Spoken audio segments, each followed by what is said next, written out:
আমি আমার ছাত্রদেরকে বলি, বড় মুহাদ্দিস তুমি হতে পারো বা না পারো, বড় মুফতি হতে পারো বা না পারো, বড় ডাক্তার ইঞ্জিনিয়ার হতে পারো বা না পারো, একজন সত্যিকারের মানুষ আগে হও। তোমার মাঝে আগে মনুষ্যত্ব বোধ জাগ্রত করো। তুমি মানুষ হয়েছো কিনা আগে বলো, তোমার মাঝে মনুষ্যত্ব বোধ আছে কিনা বলো, তোমার আচরণ প্রমাণ করবে তুমি মানুষ কিনা। আল্লাহ বলেন উলাইকা কাল আনআম বাল হুম আদল। সূরা আরাফের 179 নম্বর আয়াতে আল্লাহ বলেন এই পৃথিবীতে কিছু মানুষ আছে দেখতে মানুষের মতো হলেও এদের আখলাক, এদের চরিত্র, এদের আচরণ পশুর চাইতেও খারাপ। সম্মানিত উপস্থিতি, আল্লাহ সুবহানাহু ওয়া তাআলা আমাদেরকে আল্লাহর নৈকট্য অর্জন করার জন্য যে সকল মাধ্যম দিয়েছেন তার মধ্যে অন্যতম একটি মাধ্যম বা আমল হচ্ছে উত্তম আখলাক। নবী সাল্লাল্লাহু আলাইহি ওয়াসাল্লামের একটি হাদিস থেকে আপনারা বুঝতে পারবেন যে উত্তম চরিত্রবান হওয়া বা একজন মানুষের আখলাক সুন্দর হওয়ার গুরুত্ব কত বেশি। রাসূল সাল্লাল্লাহু আলাইহি ওয়াসাল্লাম বলেন ইন্নাল মুমিনা লায়ুদরিকু বিখুলুকিহি দারাজাতাস সাইমিল কাইম।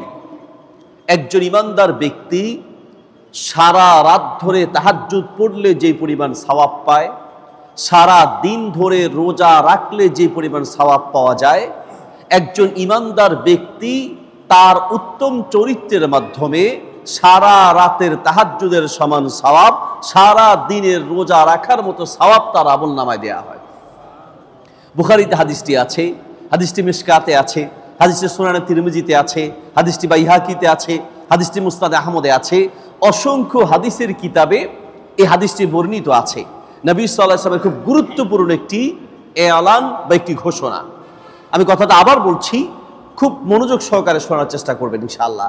একজন ইমানদার ব্যক্তি তার উত্তম চরিত্রের মাধ্যমে সারা দিন ধরে রোজা রাখার, সারা রাতের তাহাজ্জুদের সমান সওয়াব পায়। তার চরিত্রটা যদি সে উত্তম রাখতে পারে, সুন্দর রাখতে পারে, পুরো পৃথিবীতে যত গোলযোগ, যত অশান্তি, যত মারামারি, যত হানাহানি, যত কাটাকাটি যা কিছু আছে সবগুলোর পিছনে দেখবেন আমাদের চরিত্রের সমস্যা। চরিত্রবান একজন মানুষ যদি তার পরিবারে থাকে তো পুরো পরিবার শান্তিতে ভরপুর হবে। আর চরিত্রহীন একজন মানুষের কারণে তার পরিবার নষ্ট হয়, সমাজ নষ্ট হয়, জায়গায় জায়গায় মারামারি সৃষ্টি হয়, জায়গায় জায়গায় অশান্তির সৃষ্টির অন্যতম কারণ হচ্ছে চরিত্রহীন মানুষ। দুঃখের সাথে বলতে হয়, আমরা অন্যান্য আমলের ব্যাপারে যতটা সচেতন, নিজের চরিত্রকে সুন্দর করার ব্যাপারে, নিজের আচরণকে সুন্দর করার ব্যাপারে আমরা ততটা সচেতন নই। এগুলো ট্রেনিং দিয়ে ঠিক করে নিতে হয়, নিজেকে প্রশিক্ষণ দিতে হয়, প্রস্তুত করে নিতে হয় নিজেকে একজন উত্তম আখলাকওয়ালা বানানোর জন্য। আপনার আমার চরিত্র আসলে ভালো কিনা, আমি উত্তম আখলাকওয়ালা হতে পেরেছি কিনা আজ পর্যন্ত হয়তো জীবনে কোনোদিন আমরা চিন্তা করি নেই। নামাজটা সুন্দর করার চেষ্টা করি, রোজাটা যেন সুন্দরভাবে রাখতে পারি কিছুটা চেষ্টা করি, কিন্তু নিজের চরিত্রটাকে যেন সুন্দর করতে পারি এই জন্য আমাদের কোনো প্রশিক্ষণ নেই, আমাদের সন্তানদের কোনো প্রশিক্ষণ নেই। মাদ্রাসায় পাঠাই, মক্তবে পাঠাই, শুধু জাস্ট চিন্তা করি যে কোরআন পড়াটা একটু শিখুক, নামাজটা শিখুক। আমরা মনে করি একটু কোরআন পড়া শিখিয়ে দিলাম আর একটু নামাজ পড়া শিখিয়ে দিলাম, আমার দায়িত্ব শেষ হয়ে গেল। না, আপনি একজন অভিভাবক হিসেবে আপনার সন্তান কোন চরিত্রের উপরে গড়ে উঠছে এটা আপনার আমার খেয়াল রাখা উচিত। একজন বাবা তার ছেলেকে কিভাবে প্রশিক্ষণ দিবেন, শুধু সন্তান জন্ম দিলেই তো হয় না। নবী সাল্লাল্লাহু আলাইহি ওয়াসাল্লাম বলেন, বুখারীতে হাদিসটি আছে, মিশকাতে আছে, কুল্লুকুম রাইন ওয়া কুল্লুকুম মাসউলুন আন রাইয়াতিহি। তোমরা প্রত্যেকে দায়িত্বশীল, তোমাদের অধীনস্থদের ব্যাপারে তোমাদেরকে প্রশ্ন করা হবে। একজন মায়ের, একজন বাবার শুধু অসতর্কতার কারণে আমাদের বহু সন্তান চরিত্রহীন হিসেবে বড় হয়ে উঠছে। নবী সাল্লাল্লাহু আলাইহি ওয়াসাল্লাম বলেন, রাইফেলের গুলি বিষ হতে পারে, আল্লাহর নবীর কোনো কথা দুই রকম হতে পারে না।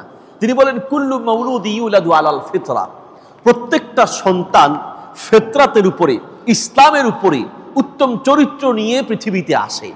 ফায়ুহাউবিদানিহি ফাআবাওয়াহু ইউহাউবিদানিহি ওয়া ইউনাসসিরানিহি।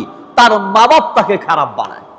রাসূল সাল্লাল্লাহু আলাইহি ওয়াসাল্লামের ভাষা, সন্তানকে খারাপ বানায় ইহুদি হিসেবে, নাসারা হিসেবে, ওয়ায়ুমাজ্জিসানিহি মাজুসি হিসেবে, চরিত্রহীন হিসেবে, বদ আখলাক হিসেবে এবং আকীদাগতভাবে তাকে ইহুদি নাসারা হিসেবে গড়ে তোলার পিছনে নবী সাল্লাল্লাহু আলাইহি ওয়াসাল্লাম বলেন তার মা আর বাবা এক নম্বরের দোষী।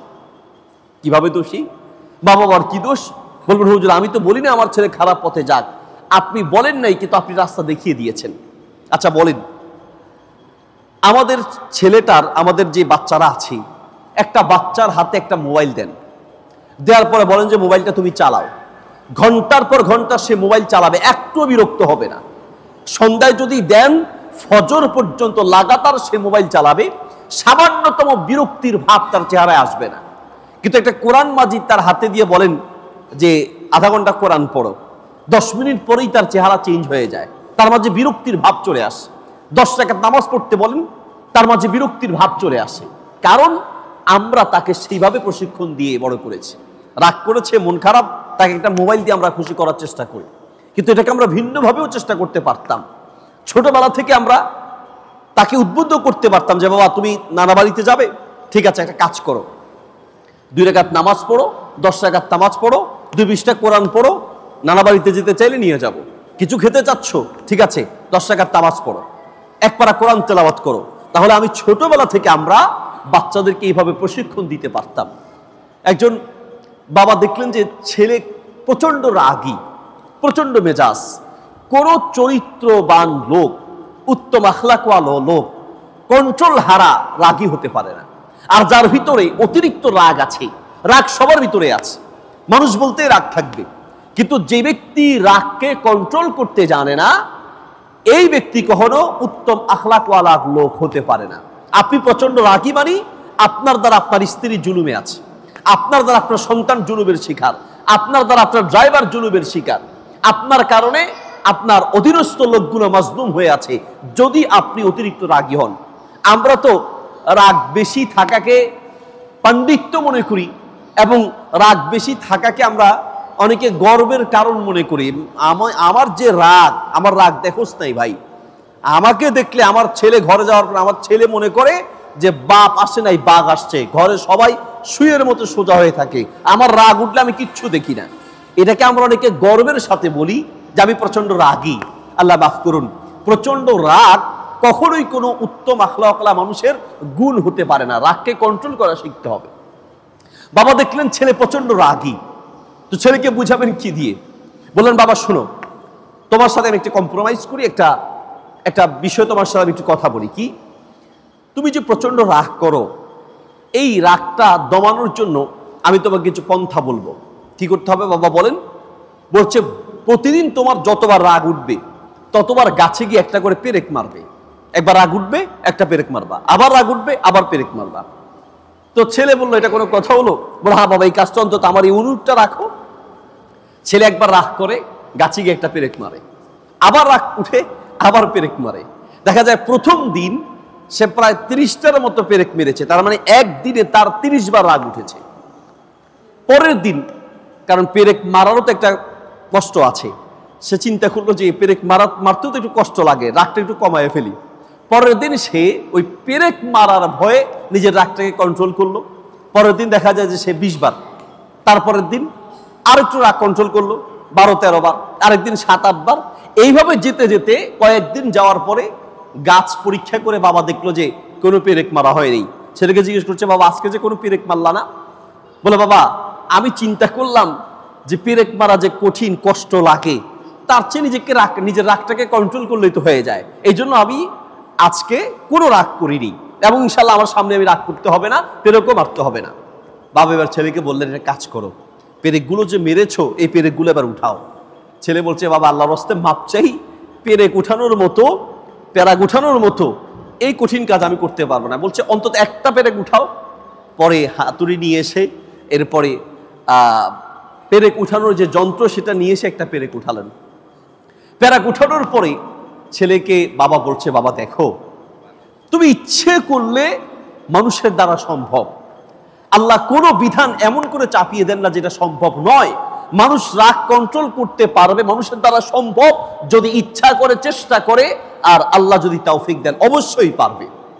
কিন্তু একটা বিষয় তোমাকে আমি বুঝাতে চাই, সেটা হচ্ছে দেখো রাগ করার পরে তুমি যে পেরেক মেরেছো, এখন এই পেরেকগুলো উঠাতে পারলা, যতই পেরেক উঠায়া যতই গাছের মধ্যে তুমি ফিনিশিং করার চেষ্টা করো, পেরেক মারার পরে যে গর্ত সৃষ্টি হয়েছে এই গর্তটাকে তুমি বুঝতে পারবা না। পারবা? ছেলে বলে, না বাবা, সম্ভব নয়। শোনো, তুমি যখন প্রচন্ড রাগ করো, তোমার আচরণে অন্যদের মধ্যে ঠিক এইরকম কিছু ছিদ্র তৈরি হয়, কিয়ামত পর্যন্ত সেই ছিদ্রগুলো তুমি মুছে দিতে পারবা না। এই জন্য রাসূল সাল্লাল্লাহু আলাইহি ওয়াসাল্লাম বলেন যে রাগকে কন্ট্রোল করো। আপনি আমি রাগ করে এমন এমন শব্দ উচ্চারণ করি, এমন এমন কথা বলি, সন্তান হয়ে রাগ করে মা বাবার সাথে এমন কথা বলি। এখানে যারা মা বাবা আছেন, প্রত্যেকের কলিজা যদি খুলে দেখানো যেত, প্রত্যেকের কলিজা এমন অসংখ্য ছিদ্র আছে যা ছেলে ছেলের বউয়ের কথায় মা বাবার কলিজা ছিদ্র হয়ে আছে। নবী সাল্লাল্লাহু আলাইহি ওয়াসাল্লাম বলেন, ইসরাফুল লিসান কাউকুইস সাইফ, কখনো কখনো মানুষের এক একটা কথা তলোয়ারের আঘাতের চেয়ে মারাত্মক হয়। তলোয়ার দিয়ে আঘাত করলে এটা মলম দিয়ে সিলাই করে কোন রকম এটাকে ফিনিশিং কিছুটা করা যায়, কিন্তু কিছু কিছু মানুষের মুখের কথায় কলিজায় এমন আঘাত সৃষ্টি হয়, মৃত্যুর আগ পর্যন্ত সেই আঘাত দূর হয় না। আর সেটা বেশিরভাগ ক্ষেত্রেই হয় প্রচন্ড রাগের কারণে। আপনি একটু ভেবে দেখেন, আপনার ছেলে আপনার উপরে রাগ করে এমন কথা বলেছে যে কথা আপনি এখনো ভুলতে পারেন নাই। আপনার ছেলের বউ আপনার উপরে রাগ করে এমন কথা বলেছে যেই কথা এখনো আপনি ভুলতে পারেন নাই। ঠিক ওই রকম আপনিও রাগ করে এমন অসংখ্য মানুষকে এমন অসংখ্য কথা বলেছেন যেই কথার কষ্ট দুঃখ সে এখনো ভুলতে পারেনি। এই জন্য নবী সাল্লাল্লাহু আলাইহি ওয়াসাল্লাম বলেন, রাগকে কন্ট্রোল করো। একজন উত্তম আখলাকওয়ালা মানুষ সে তার রাগকে কন্ট্রোল করবে। সহিহুল জামি কিতাবে হাদিসটি আছে, মুসনাদে আহমদে হাদিস আছে, আত-তারগিব ওয়াত তারহিব কিতাবে হাদিসটি আছে। নবী সাল্লাল্লাহু আলাইহি ওয়াসাল্লাম বলেন, মান কাযিমা গায়জান, যে ব্যক্তি রাগ ওঠার পরে নিজের রাগকে কন্ট্রোল করলো, মালা আল্লাহু কলবাহু রিদান ইয়াউমাল কিয়ামাহ, কিয়ামতের মাঠে আল্লাহ তার অন্তরকে সব ধরনের খুশি দিয়ে পরিপূর্ণ করে দিবেন। যা আপনার লাগে, রাসূল সাল্লাল্লাহু আলাইহি ওয়াসাল্লামের ভাষা আবার শুনেন, হাদিসটি খুব ভালো করে নিজের অন্তরে উপলব্ধি করানোর চেষ্টা করবেন। তিনি বলেন, মান কাযিমা গায়জান ওয়া হুয়া ইয়াস্তাতিউ আন ইউনাফিজাহু, যখন কোনো ব্যক্তির রাগ উঠেছে, ইচ্ছে করলে সে এই রাগটার বহিঃপ্রকাশ ঘটাতে পারে। স্ত্রীর উপর রাগ করেছে, দুইটা থাপ্পড় দিয়ে দিতে পারে। ছেলের উপর রাগ করেছে, মেয়ের উপর রাগ করেছে, দুইটা থাপ্পড় দিতে পারে। রিকশা ড্রাইভার 5 টাকা ভাড়া বেশি চেয়েছে, 2 ঘন্টা তার সাথে ঝগড়া করা যায়। দোকানদার কোনো একটা জিনিসের দাম একটু বেশি চেয়েছে, তার সাথে 2 ঘন্টা ঝগড়া করা যায়। রাসূল সাল্লাল্লাহু আলাইহি ওয়াসাল্লাম বলেন, না, তার ক্ষমতা থাকা সত্ত্বেও, তার বলার শক্তি থাকা সত্ত্বেও সে নিজের রাগটাকে গিলে ফেলেছে, কন্ট্রোল করেছে। মালা আল্লাহু কলবাহু রিদান ইয়াউমাল কিয়ামা, আল্লাহ তার অন্তরকে কিয়ামতের দিন যা কিছু সে চাইবে সব ধরনের খুশি দিয়ে, আনন্দ দিয়ে আল্লাহ তার অন্তরটাকে ভরপুর করে দিবে। কত বিশাল একটা ফজিলত শুধুমাত্র রাগ কন্ট্রোল করার ব্যাপারে। একজন সাহাবী পিছন থেকে এসেছে, সামনে থেকে ডানে বামে চতুর্দিক থেকে এসে একটাই কথা বলছেন, আউসিনি ইয়া রাসূলুল্লাহ। বুখারীতে হাদিসটি আছে, মিশকাতে আছে, আউসিনি ইয়া রাসূলুল্লাহ, আমাকে উপদেশ দেন, আমাকে একটু উপদেশ দেন। রাসূল সাল্লাল্লাহু আলাইহি ওয়াসাল্লাম বলেন, লা তাগদাব, রাগ করো না। সাহাবী আরে এটা তো একটা নরমাল উপদেশ মনে করেছেন, আবার এসে বলছেন, ইয়া রাসূলুল্লাহ আরেকটু বড় উপদেশ দেন, আমাকে আরেকটু আবার উপদেশ দেন। বলছে, লা তাগদাব, রাগ করো না। সাহাবী যখন বারবার বুঝতে পারছে না উপদেশ চাচ্ছে আর আল্লাহ রাসূল শুধু লা তাগদাব, রাগ করো না এটাই বলে যাচ্ছে, পরে তাকে ব্যাখ্যা করে বললেন, শোনো, ইদাল গাদাব ইয়াজমাউ শাররা কুল্লাহ, রাগ এমন একটা মারাত্মক অপরাধ, ইয়াজমাউ শাররা কুল্লাহ, এই এক রাগ অসংখ্য অপরাধকে একসাথে করে। এক রাগের কারণে সংসার ভেঙে যায়। আমরা মাঝে মাঝে তালাকের মাসালার জবাব দিতে গিয়ে চোখের পানি ফেলি। অফিসে সকাল থেকে সন্ধ্যা পর্যন্ত ফতোয়ার জন্য বসে থাকে। আমার হোয়াটসঅ্যাপ মেসেঞ্জার, তারপর আপনার হচ্ছে পেজ, যদি আপনি চেক করেন, আমরা 4 জনে মিলে আমাদের হোয়াটসঅ্যাপ মেসেজ, আমার নাম্বারগুলো দেখতে হয়, এত অসংখ্য মেসেজ আসে। এমন কোনো দিন হয়তো পাওয়া যাবে না যেই দিন তালাকের ঘটনা ঘটে নেই। সংসার আগের তুলনায় ভাঙন কমছে না বাড়ছে? বেড়েছে। বিয়ে করেছে মাত্র 2 সপ্তাহ, হুজুর তালাক দিয়ে দিচ্ছে। বিয়ে করলো মাত্র 2 মাস, তালাক হয়ে গেছে। এবং অনেক সময় এমন এমন মাসালা আসে, ছেলে বড় হয়ে গেছে, নাতিপতি বড় হয়ে গিয়েছে, এই টাইমে এমনভাবে তালাক দিয়েছে সংসার আর টিকানোর কোনো সুযোগ নেই, নিজে চোখের পানি ফেলে বলে দিতে হয় যে ভাই তালাক হয়ে গেছে, কিছুই করার নেই। কেন তালাক দেয়?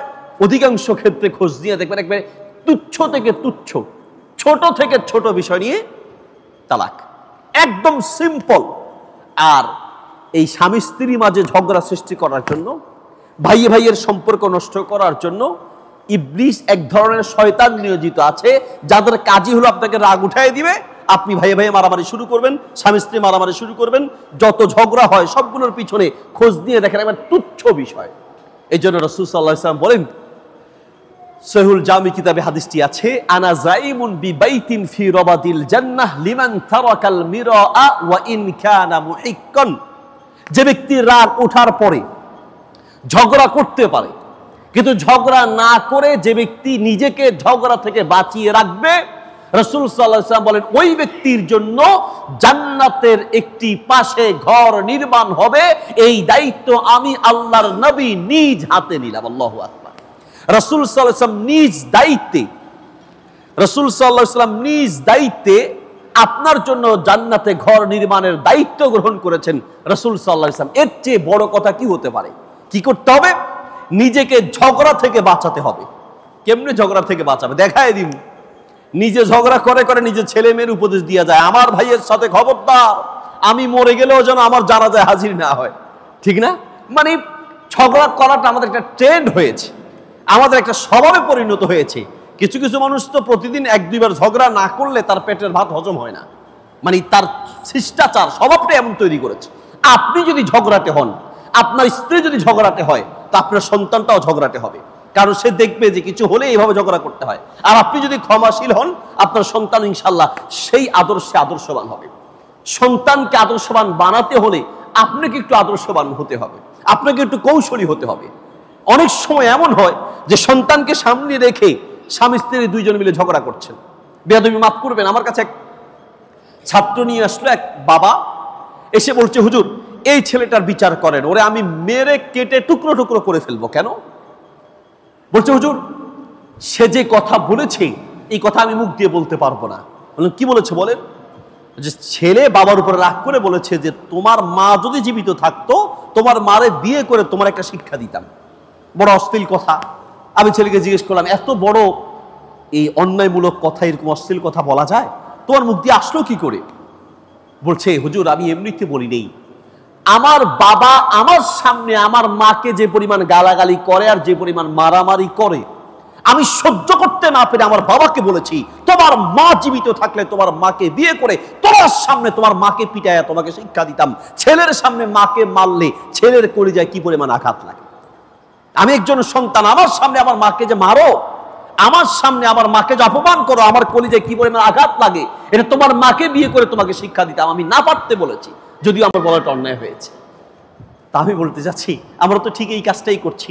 ছেলের সামনে স্বামী স্ত্রী দুইজন মিলে সমান ঝগড়া করছেন, রাগ উঠছে, তো ব্যাস নবী সাল্লাল্লাহু আলাইহি সাল্লাম তার সারা জিন্দেগিতে কোনোদিন মা দরাবা রাসূলুল্লাহি লা ইমরাতান ওয়ালা খাদিমান, জীবনে কোনোদিন স্ত্রীর গায়ে হাত তুলে নেই। 11টি বিয়ে করেছেন, একসাথে 9 জন স্ত্রী ছিল, একসাথে 9 জন স্ত্রী ছিল, কোনো দিন একজন স্ত্রীর গায়ে হাত তুলে নেই। রাসূল সাল্লাল্লাহু আলাইহি ওয়াসাল্লামের রাগ ছিল, কিন্তু রাগটাকে কন্ট্রোল করেছে। আমিও আলহামদুলিল্লাহ আমার বিয়ের বয়স, আমার 2 ছেলে 2 মেয়ে, আলহামদুলিল্লাহ এখন পর্যন্ত কোনোদিন, এমন অনেক মানুষ আলেম আছেন, এমন অনেক মানুষ আছেন যে এখন পর্যন্ত স্ত্রীর গায়ে হাত তুলি নেই, তুলতে হয়নি। নিজেকে ওইভাবে আপনি আদর্শবান হিসেবে গড়ে তুলতে হবে। আদর্শবান উত্তম আখলাকওয়ালা মানুষ হতে হলে নাম্বার 1 নিজের রাগকে কন্ট্রোল করতে হবে। যখনই প্রচন্ড রাগ উঠবে, নবী সাল্লাল্লাহু আলাইহি ওয়াসাল্লাম রাগ কন্ট্রোল করার পদ্ধতি বলেছেন। নাম্বার 1 আউযু বিল্লাহি মিনাশ শাইতানির রাজিম বলা। রাগ উঠলেই আউযু বিল্লাহি মিনাশ শাইতানির রাজিম বলবেন। নাম্বার 2 ইযা গাদিবতা ফাতাওয়াদ্দ, যখনই রাগ উঠবে আপনি ওযু করবেন। রাগ উঠলে ওযু করলে রাগটা কিছুটা কমে যায়। নাম্বার 3 যখনই রাগ উঠবে নিজের অবস্থান চেঞ্জ করবেন।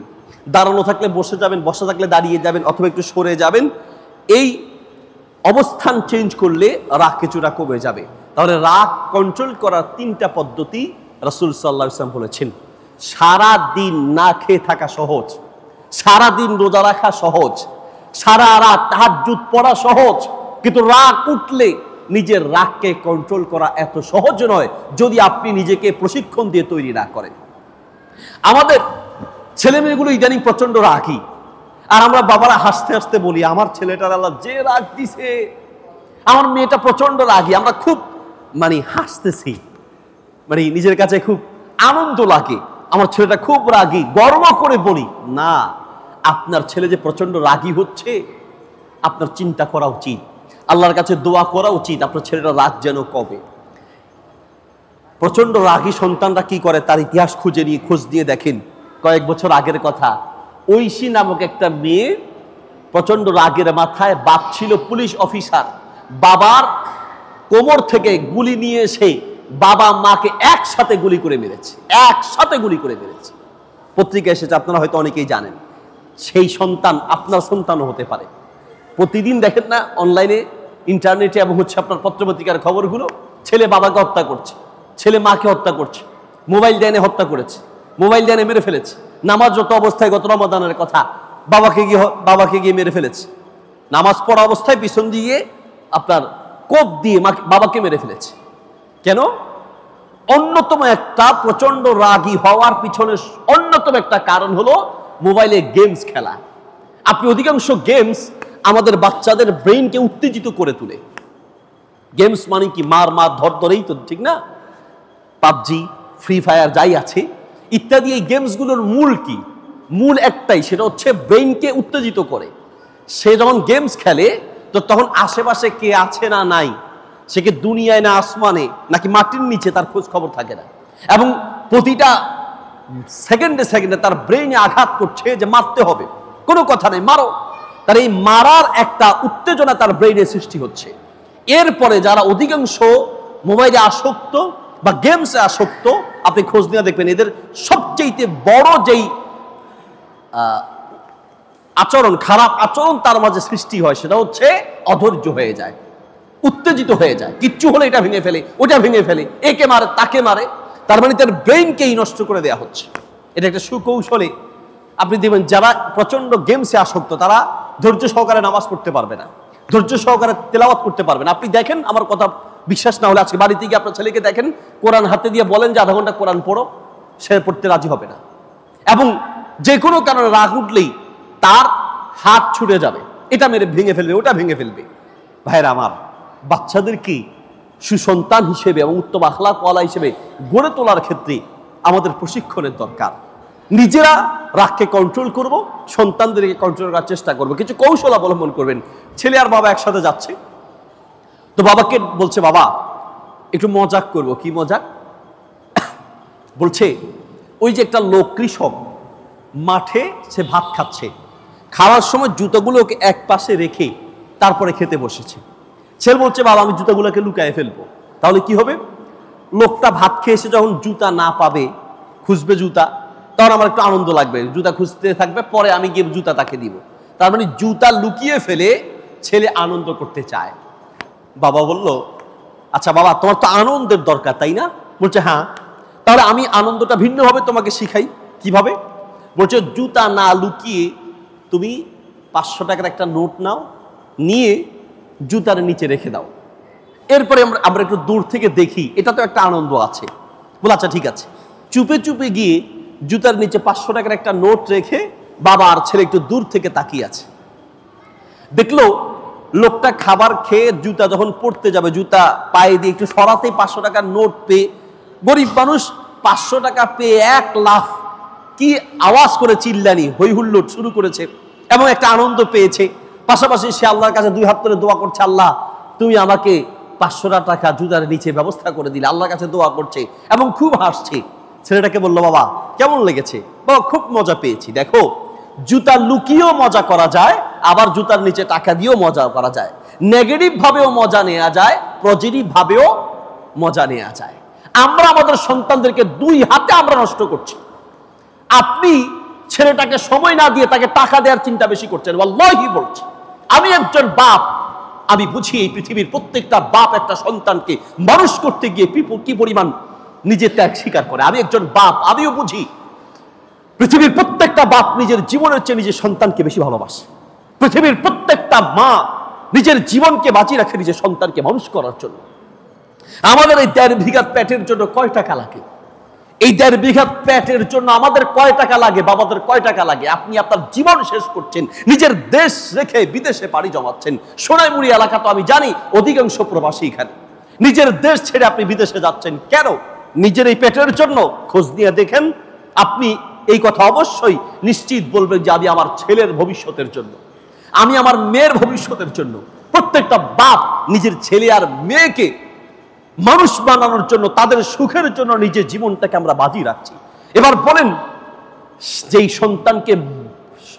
সন্তানের সুখের জন্য নিজের জীবনটা বাজি রাখছেন, এই সন্তান কি মানুষ হচ্ছে না অমানুষ হচ্ছে? মানুষ হচ্ছে না অমানুষ হচ্ছে। ছেলে বড় ডাক্তার হওয়ার চেয়ে, ছেলেকে ডাক্তার বানানোর চেয়ে, ইঞ্জিনিয়ার বানানোর চেয়ে, বড় মুফতি মুহাদ্দিস বড় আলেম বানানোর চেয়ে একটা সন্তানকে আগে ভালো মানুষ বানানো জরুরি।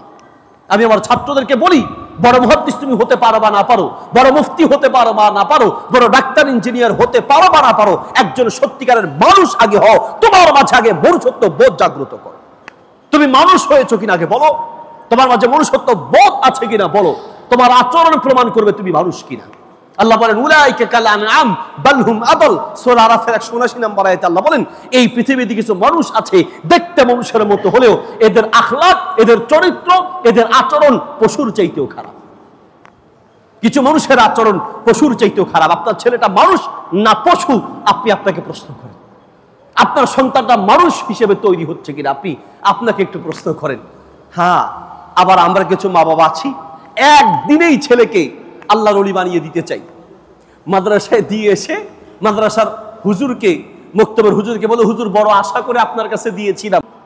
আমরা মনে করি মাদ্রাসার গেট এটা আল্লাহর ওলি হওয়ার গেট, ভিতরে ঢুকাইয়া দিলেই আল্লাহর ওলি হয়ে বের হবে। এরকম কোনো গেট পৃথিবীতে নাই। সন্তানকে মানুষ বানাতে হবে, বুঝাতে হবে, ধীরে ধীরে তার উপরে কিছু আচরণে পরিবর্তন আনার জন্য প্রশিক্ষণ, চেষ্টা, প্রচেষ্টা আপনাকে অনবরত করে যেতে হবে।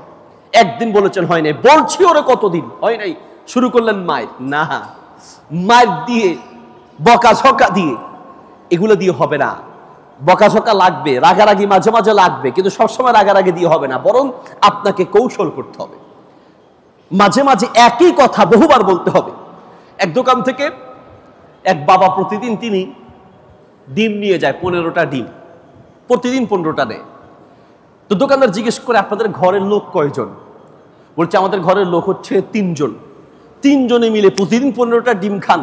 কয় না, আমরা 3 জনে খাই না, আমার একটা ছেলে আছে, এই ছেলেটা খায়। আরে বাবা, কি কথা, একটা ছেলে প্রতিদিন 15টা ডিম খায়? তো বাবা বলছে যে না, আমার ছেলেই খায়, ঠিক আছে। তো বললো যে একা কি সে একা 15টা ডিম খেতে পারে? আপনি আমার সাথে মজাক করছেন? বলছেন না ভাই, মজাক করছি না, আমি 15টা ডিমই ওকে খাওয়াই। কিভাবে? বলে যে ভাই, আমার ছেলেটা ছোট তো, আমি ওর মুখে ডিম দিলে ও ডিমটা ফেলে দেয়। ডিম মুখে দেওয়ার পরে কাঁচা ডিম খাওয়াতে চাই, তো মুখে দিলেই ফেলে দেয়। আমি চিন্তা করলাম যে মুখে ডিম দেওয়ার পরে যদি ফেলেও দেয়, এরপরেও ডিমের একটু লালা তার মুখে থাকে, তো এইরকম যদি 15টা ডিম তার মুখে দেওয়া হয়, সবগুলো ফেলে দিলেও এই 15টা ডিমের লালা একসাথ করলে একটা ডিমের সমান হয়। এই জন্য মূলত 15টা ডিম তার মুখে দিয়ে একটা ডিমের ভিটামিন অন্তত তাকে খাওয়াই। এখান থেকে আমাদের একটা শিক্ষা আছে। আমরা মনে করি বাচ্চাকে আজকে বলছে, বেড়া করে বললাম না, গতকালকে, গত পরশু না, একদিন বলেছেন হবে না। ও বাচ্চা, ওকে প্রয়োজনে একই বিষয় 15 দিন বলা লাগতে পারে, একই বিষয় 1 মাস বলা লাগতে পারে। এরপরে হয়তো বা সে একদিন লাইনে আসবে, একদিন সে ঠিক হয়ে আসবে। মাঝে মাঝে বাচ্চাদেরকে প্রশিক্ষণ দিতে হয় গরিব মিসকিনদের সাথে মিলার জন্য। রুগীদেরকে দেখতে সাথে নিয়ে যাবেন, নামাজ পড়ার সময় বাচ্চাকে সাথে নিয়ে আসবেন, ভালো কোনো কাজে বাচ্চাকে সাথে নিয়ে যাবেন। প্রচন্ড রাগ আপনার উঠলেও আপনি রাগ না করে তাকে বুঝাবেন যে আমি কিন্তু ইচ্ছা করলে এটা করতে পারতাম, এটা করি নাই কেন? আল্লাহর সন্তুষ্টির জন্য, আল্লাহর খুশির জন্য। প্রিয় ভাইয়ের আমার, আসুন নিজে আখলাকওয়ালা হই এবং নিজের সন্তানদেরকে উত্তম আখলাকওয়ালা বানাই। উত্তম আখলাকওয়ালা মানুষ কখনোই প্রচন্ড রাগী হতে পারে না। নাম্বার 2 নম্বর গুণ হচ্ছে, উত্তম আখলাকওয়ালা মানুষ কখনো মানুষের কোনো ক্ষতি করে না, বরং সর্বদা মানুষের উপকার করার চেষ্টা করে। নবী সাল্লাল্লাহু আলাইহি ওয়াসাল্লাম বলেন, বুখারী শরীফের 1ম খণ্ডের 16 নম্বর পৃষ্ঠার একদম শেষ হাদিস, ইন্না মিনাশ শাজারি শাজারাতান মিসলুহা কামাসালিল মুসলিম। একজন উত্তম আখলাকওয়ালা মুসলিমের দৃষ্টান্ত হচ্ছে একটা গাছের মতো। একটি গাছ যেমন তার সর্ব অঙ্গ দিয়ে মানুষের উপকার করে, গাছ যেমন তার অক্সিজেন দিয়ে, গাছ যেমন তার ফল দিয়ে ফুল দিয়ে, গাছ যেমন তার অক্সিজেন দিয়ে, আবহাওয়া দিয়ে, বাতাস দিয়ে, ছায়া দিয়ে, ছাল দিয়ে, বিভিন্নভাবে একটা গাছ যেমন তার সর্ব অঙ্গ দিয়ে মানুষের উপকার করে, একজন মুসলিম ঠিক তেমনি তার সর্ব অঙ্গ দিয়ে মানুষের উপকার করবে। আপনি নিজে এবং আপনার সন্তানকে এইভাবেই গড়ে তুলতে হবে যে আমাদের সৃষ্টি হয়েছে উখরিজাত লিন্নাস, মানুষের কল্যাণ করার জন্য, মানুষের কল্যাণে নিজেকে নিয়োজিত রাখা। নবী সাল্লাল্লাহু আলাইহি ওয়াসাল্লাম বলেন, আনফাউহুম খায়রুকুম আনফাউহুম লিন্নাস। মানুষের মধ্যে সবচেয়ে উত্তম, আল্লাহর কাছে প্রিয় মানুষ সে যে যত বেশি মানুষের উপকারে লেগে থাকবে। ওয়াল্লাহু ফি আউনিল আবদি মা কানাল আবদু ফি আউনি আখিহি। বান্দা যতক্ষণ পর্যন্ত আরেকজন বান্দার উপকারে লেগে থাকবে ততক্ষণ পর্যন্ত স্বয়ং আল্লাহ আপনার উপকারে লেগে থাকবে। আপনি যতক্ষণ আরেকজনের উপকারে লেগে থাকবে, হতে পারে সে মুসলিম, হতে পারে সে হিন্দু, হতে পারে সে ইহুদি খ্রিস্টান, হোক সে মুসলিম বা অমুসলিম, মানুষ যদি হয়ে থাকে আপনি তার উপকার করবেন।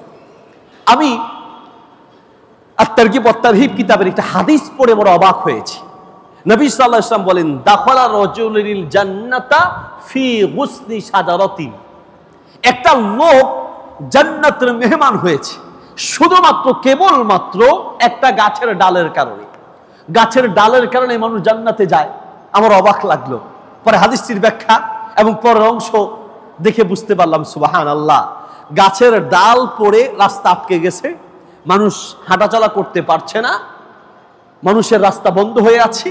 এই লোকটা বাড়িতে গিয়ে কুড়াল নিয়ে এসে গাছের ডালটা কেটে টুকরো টুকরো করে ডাল সরিয়ে দিয়ে মানুষের আসা যাওয়া রাস্তা ক্লিয়ার করে দিয়েছে। শুধুমাত্র এই একটা কাজের কারণে আল্লাহ তাআলা তাকে জান্নাতের মেহমান বানিয়ে দিয়েছে। আর একটা হাদিস তো প্রসিদ্ধ হাদিস, আপনারা জানেন, বুখারীতে হাদিসটি আছে, গুফির আলী ইমরাতিন মুবিসাতিন। দেহ ব্যবসায়ী এক মহিলাকে আল্লাহ মাফ করে দিয়েছেন একটা কুকুরকে পানি পান করানোর কারণে। কুকুর তৃষ্ণার্ত হয়েছে, জিহ্বা বের হয়েছে, এই মহিলা একটা কূপে মোজা ফেলে মোজাটা উঠিয়ে মোজার পানি চিপে চিপে ওই কুকুরকে পানি পান করিয়েছে। শুধুমাত্র এই পানি পান করানোর কারণে তার জীবনের সব অপরাধ ক্ষমা করে আল্লাহ তাকে জান্নাতের মেহমান বানিয়ে দিয়েছে। শুধু মানুষের উপকার নয়, একটা প্রাণীর প্রতি অনুগ্রহ করা উচিত। একজন উত্তম আখলাকওয়ালা মানুষ সে মানুষের উপকারে যেমন লেগে থাকবে, পশু পাখিরও সে ক্ষতি করবে না, বরং পশু পাখির উপকারে লেগে থাকবে। আমি অনেক আগে একটা কিতাবে পড়েছিলাম, এটা হাদিস নয়, কোরআন নয়, দৃষ্টান্তের জন্য পড়ছি। আল্লামা শেখ সাদী রাহিমাহুল্লাহ, অনেকে আপনারা জানেন, একজন কবি ছিলেন, বিশ্বের প্রসিদ্ধ একজন কবি ছিলেন। তিনি মৃত্যুবরণ করার পরে তার এক ছাত্র তাকে স্বপ্নে দেখেছেন।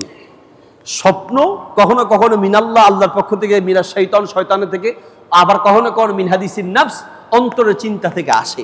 কখনো কখনো আল্লাহ সুবহানাহু ওয়া তাআলা মানুষকে স্বপ্নের মাধ্যমে ইলহাম করেন, কিছু ভালো দিক নির্দেশনা দেন। ছাত্র আল্লামা শেখ সাদী রাহিমাহুল্লাহকে স্বপ্নে দেখে জিজ্ঞেস করলেন, উস্তাদ আপনাকে খুব ভালো অবস্থায় দেখছি, আচ্ছা বলেন তো আপনার জীবনের কোন আমলের কারণে আল্লাহ আপনাকে সবচেয়ে বেশি সম্মানিত করেছেন? শেখ সাদী রাহিমাহুল্লাহ বলেন, আমার জীবনের ছোট্ট একটা আমলের কারণে আল্লাহ আমাকে সবচেয়ে বেশি সম্মানিত করেছেন, যেটা আমি কল্পনা করি নেই। সে আমলটা কি? তিনি বলেন, আমি একদিন কিতাব লিখছিলাম। উনি কবিতা লিখতেন। কিতাব লিখতে গিয়ে আগে দোয়াত কলম ছিল, দোয়াত কলম আপনারা দেখেছেন কিনা, মানে কালিতে চুবিয়ে উঠিয়ে তারপর লিখতে হতো।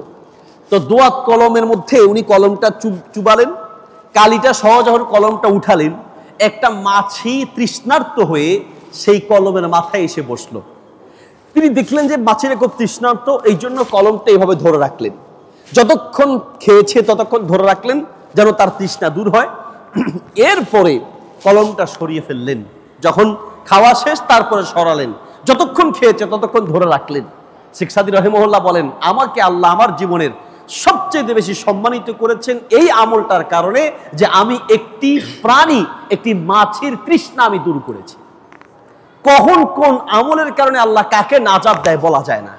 এই জন্য সবসময় মানুষের উপকার এবং বিভিন্ন পশু পাখি প্রাণীর উপকার করার মতো চিন্তা চেতনা আপনার মাঝে থাকতে হবে।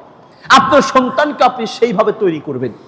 মাঝে মাঝে নিজে দান করানোর জন্য অভ্যস্ত করবেন। বাসায় একটা দান বক্স রাখবেন, একটা ব্যাংক নিবেন। আমার প্রত্যেক ছেলের জন্য আলাদা আলাদা বক্স রেখেছি। আপনি আপনার ছেলের জন্য, মেয়ের জন্য, বিবির জন্য, আপনার নিজের জন্য একটা করে ব্যাংক বাসা থেকে কিনে নিয়ে যাবেন। উপরে লিখে দিবেন এটা সাদাকা বক্স, হাদা সুন্দুক সাদাকা, এটা সাদাকা বক্স লিখে দিবেন। ছেলেকে মাঝে মাঝে 1 টাকা, 2 টাকা, 10 টাকা, 20 টাকা খুচরা নোট দিবেন এবং তাকে বলবেন যে এটা তোমার, তুমি ফেলো। যখন রমজান আসবে বা গরিব মিসকিন কেউ আসবে তখন তার এই ব্যাংকটা ভেঙে তাকে দিয়ে দান করাবেন। দান করানোর প্রতি তাকে একটু উদ্বুদ্ধ করবেন। প্রত্যেক মুসলমানের ঘরে সাদাকা বক্স রাখা উচিত।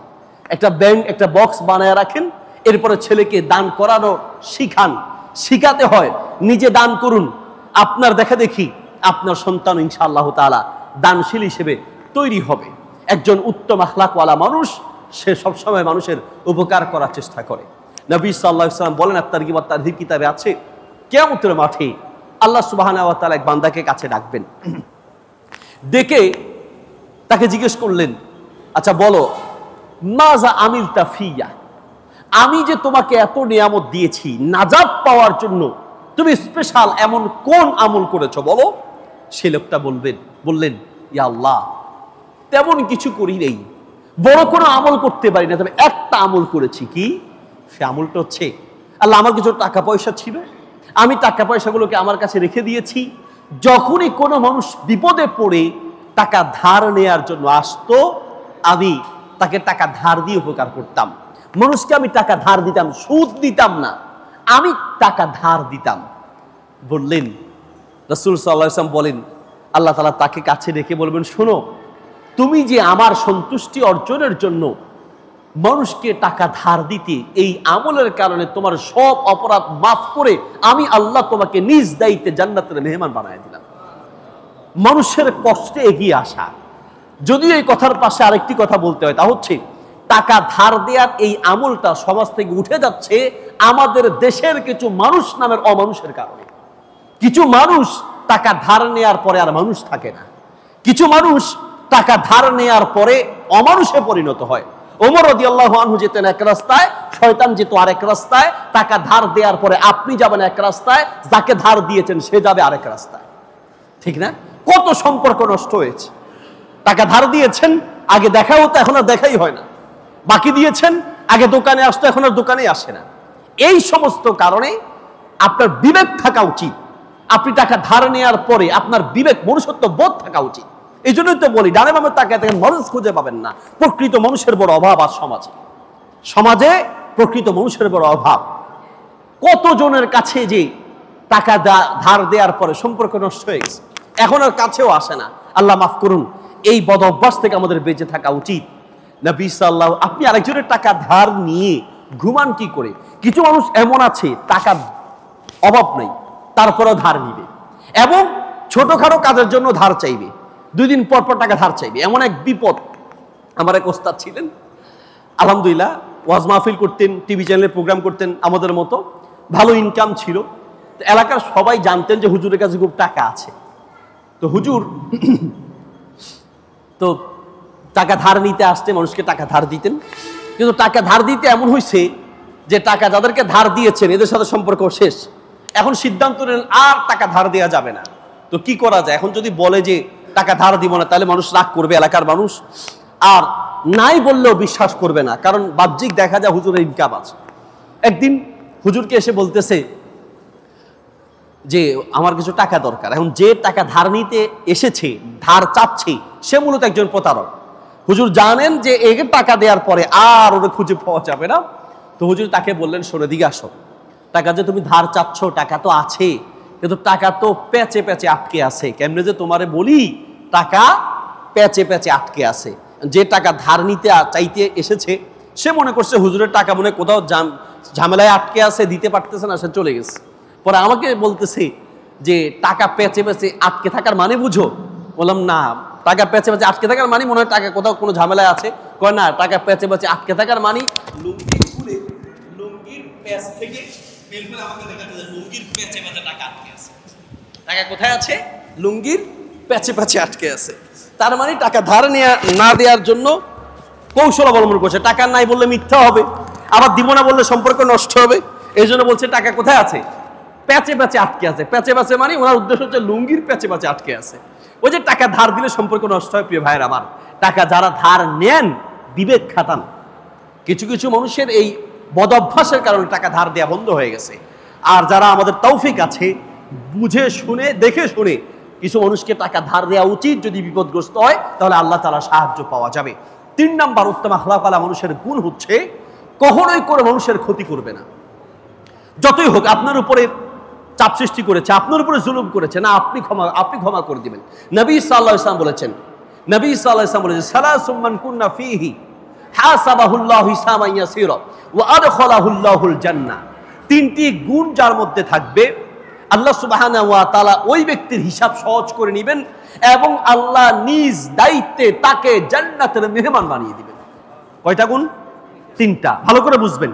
3টা গুণ যদি আপনার মাঝে থাকে, 3টা আখলাক যদি আপনার মাঝে থাকে, তাহলে আল্লাহ সুবহানাহু ওয়া তাআলা নিজ দায়িত্বে আপনাকে জান্নাতের মেহমান বানাবেন এবং আপনার হিসাব সহজ করে নেবেন। হিসাব সহজ মানে কি? সুবহানাল্লাহ। রাসূল সাল্লাল্লাহু আলাইহি ওয়াসাল্লাম মাঝে মাঝে সিজদায় পড়ে চোখের পানি ফেলে দোয়া করতেন, আল্লাহুম্মা হাসিবনি হিসাবান ইয়াসীরা। আল্লাহ আমার হিসাবটা সহজ করে নিও, আল্লাহ আমার হিসাবটা সহজ করে নিও। আয়েশা রাদিয়াল্লাহু আনহা বলেন, ইয়া রাসূলুল্লাহ, হিসাব সহজের জন্য আপনি এত দোয়া কেন করছেন? কেন হিসাব সহজের জন্য এত দোয়া করেন? নবী সাল্লাল্লাহু আলাইহি সাল্লাম বললেন, আয়েশা, হিসাব যদি সহজ করে না নেয় পৃথিবীর কেউ জান্নাত পাবে না। আল্লাহ যদি কাউকে ডেকে বলে হিসাব দাও তারপরে জান্নাতে যাও, হিসাব চাইলেই পৃথিবীর প্রত্যেকটা মানুষ সেই দিন আটকে যাবে। পৃথিবীর কেউ জান্নাতে যেতে পারবে না নিজের হিসাব দিয়ে। আল্লাহ যদি দয়া করে কাছে ডেকে হিসাব সহজ করে নেয় তবেই জান্নাত পাবে। হিসাব সহজ করে কিভাবে নেয়? কাছে ডাকবেন, ডেকে আমলনামা দেখিয়ে বলবেন, বান্দা তোমার আমলনামা এত গুনাহ করেছো, এই গুনাহগুলো। বান্দা বলবে, আযনাবতু ইয়া রাব্বি, আমার রব সব গুনাহ আমি করেছি, আমি সব করেছি। ফেরেশতারা ভুল লিখেছে, লা ইয়া রাব্বি, ফেরেশতারা ঠিক লিখেছে, সব গুনাহ আমি করেছি। বান্দা তোমার এখন কি হবে বলো? কি হবে বলো? আল্লাহ, আনতা রব্বি ওয়া আনা আবদুক, আপনি আমার রব আর আমি আপনার গোলাম। আপনি যদি আমাকে জাহান্নামে দেন পৃথিবীর কেউ আমাকে বাঁচাতে পারবে না, আর আপনি যদি দয়া করে আমাকে জান্নাত দেন তবে আমি জান্নাত পেতে পারি আপনার রহমতের উসিলায়। আল্লাহ ডেকে বলবেন, বান্দা তোমার এই গুনাহগুলোকে আখফাইতু যাব্বাত, দুনিয়ায় আমি গোপন রেখেছি, কাউকে আমি বলি নাই। আমি দুনিয়ায় যেমন গোপন রেখেছি, তোমার কিছু আমলের কারণে আমি আল্লাহ তোমাকে ভালোবাসি, আমার ভালোবাসা আছে তোমার প্রতি। তোমার এই গুনাহগুলোকে দুনিয়ায় গোপন রেখেছি, আজ কিয়ামতের মাঠেও গোপন রেখে দিলাম। আমি আল্লাহ নিজ দয়ায় তোমাকে জান্নাতের মেহমান বানায় দিলাম। কাজে হিসাব যেন সহজ হয় এবং আল্লাহর দয়ায় জান্নাত পেতে পারি, এই জন্য এই আমলগুলো করা উচিত। কয়টা আমল বললাম? 3টি। ভালো করে বুঝবেন। নাম্বার 1, তুতি মান হারামাক, তোমাকে না দিলেও তুমি দাও। আমাদের ফ্রেন্ড সার্কেল কি করে? যে নাস্তা খাওয়াতে পারবে তাকে নাস্তা খাওয়ায়, মানে আজকে আমি খাওয়াবো, কালকে তুমি খাওয়াবা। আর যে খাওয়াতে পারে না, তৌফিক নাই, মানিব্যাগ খালি থাকে, তার জিন্দিগিতে কোনোদিন নাস্তার দাওয়াত দেয় না, তাকে নিয়ে খেতে যায় না, তাকে নিয়ে ঘুরতে যেতে চায় না। আরে ফকিন্নির বলা, তোরে নিয়ে লাভ কি? ও ঠিক মতো ভাড়াও দিতে পারবে না। রাসূল সাল্লাল্লাহু আলাইহি ওয়াসাল্লাম বলেন, তুতি মান হারামা, তোমাকে দিতে না পারলেও তুমি দাও। অমুকের বিয়ে হয়েছে, দিছে আমার দাওয়াত, ওর ছেলের বিয়েতে আমার দাওয়াত দেয় নেই। আমার 14 গোষ্ঠীর কারো বিয়েতে ওর 14 গোষ্ঠীর কারো দাওয়াত দিব না। এরকম না আমাদের স্বভাব? আমারও দেয় নাই তো আমিও দিব না। ইসলাম বলে না, তোমাকে দেয় নেই, সে ভুল করেছে, তুমি তাকে দাও। তুতি মান হারামা, তোমাকে না দিলেও তুমি দাও। নাম্বার 2, ওয়া তাফু আম্মান যালামাক, তোমার উপরে জুলুম করলে তুমি মাফ করে দাও। আমারে মামলা দিছে, আমি ছাড়া দিব, দেখাই দিব। মামলাও একটা দিলে আমি 10টা দিব। এলো আমাদের স্বভাব। মাপ নাই, ক্ষমা নাই। নিজে তো ভাইয়ের সাথে কথা বলে না, বোনের সাথে কথা বলে না, প্রতিবেশীর সাথে কথা বলে না, নিজের ছেলে মেয়ে নাতিপুতিকে উপদেশ দিয়ে যায়, খবরদার আমার মরণের পরেও তাদের সাথে কোনো সম্পর্ক নেই। ছেলেরা বলে, কি হয়েছে তোমার চাচার সাথে কথা বলো না কেন? যে আমার আব্বা নিষেধ করছে। ফুফুর সাথে কথা বলো না কেন? আমার আব্বা নিষেধ করছে। তোমার আব্বার কথা এখানে চলবে না, আব্বার কথা সব জায়গায় চলে না। লা তাআতা লি মাখলুকিন ফি মাসিয়াতিল খালিক, ঝগড়া তোমার বাবার সাথে হয়েছে, তোমার বাবা ভুল করেছে, তুমি ভুল করতে পারো না। আত্মীয়তার সম্পর্ক কর্তন করা হারাম। কাজেই সব উপদেশ নেওয়া যাবে না। যাই হোক, তাহলে বলতে চাচ্ছিলাম ওয়াতাফু আম্মান জালামাক, আপনার উপরে জুলুম করলে আপনি ক্ষমা করে দিবেন। নাম্বার 3 হচ্ছে ওয়াতাসিলু মান কাতাআকা, আপনার সাথে আত্মীয়তার সম্পর্ক রাখতে না চাইলেও আপনি সম্পর্ক রাখবেন। আত্মীয়র সাথে সুসম্পর্ক রাখা, পারলে গিয়ে খোঁজ দিবেন, না পারলে অন্তত মোবাইলে খোঁজ খবর নেবেন। আত্মীয়র সাথে সুসম্পর্ক, এই 3টি গুণ যার মাঝে থাকবে আল্লাহ সুবহানাহু ওয়া তাআলা নিজ দায়িত্বে তাকে জান্নাতের মেহমান বানাবেন এবং তাকে আল্লাহ তাআলা ক্ষমা করে দিবেন। প্রিয় ভাইয়ের আমার, উত্তম আখলাকওয়ালা মানুষের যেই গুণগুলোর কথা বললাম, এই গুণগুলো আমাদের মধ্যে প্রবেশ করবো। নাম্বার 1 বলেছি, আখলাককে সুন্দর রাখার জন্য অবশ্যই আপনার রাগকে কন্ট্রোল করতে হবে, নিজের রাগকে নিয়ন্ত্রণ করতে হবে। নাম্বার 2, সর্বদা মানুষের উপকার করার চেষ্টা করতে হবে, মানুষের উপকারে নিজে লেগে থাকতে হবে। নাম্বার 3, কখনোই কোনো মানুষের ক্ষতির চিন্তা করা যাবে না। মানুষকে ক্ষতিগ্রস্ত করার চিন্তা চেতনা নিয়ে যারা চলে, আল্লাহি বলছি, তারা দুনিয়াতে কখনো সুখী হতে পারে না। মানুষের আমরা অনেক সময়, আল্লাহ মাফ করুন, মানে ব্যবসা বাণিজ্য টাকা পয়সার ক্ষেত্রে আসলে মানুষ অমানুষ হয়ে যায়। টাকার ক্ষেত্রে আসলে, ব্যবসা বাণিজ্যের ক্ষেত্রে কত মানুষের ক্ষতি করছেন আপনি। হারাম ব্যবসা করছেন, হারাম ইনকাম করছেন, সুদ নিচ্ছেন, জুলুম করছেন, মানুষের টাকা পয়সা মেরে দিচ্ছেন। আলিয়াযু বিল্লাহ। নবী সাল্লাল্লাহু আলাইহি ওয়াসাল্লাম তিনি যার তার জানাজা পড়াতেন না।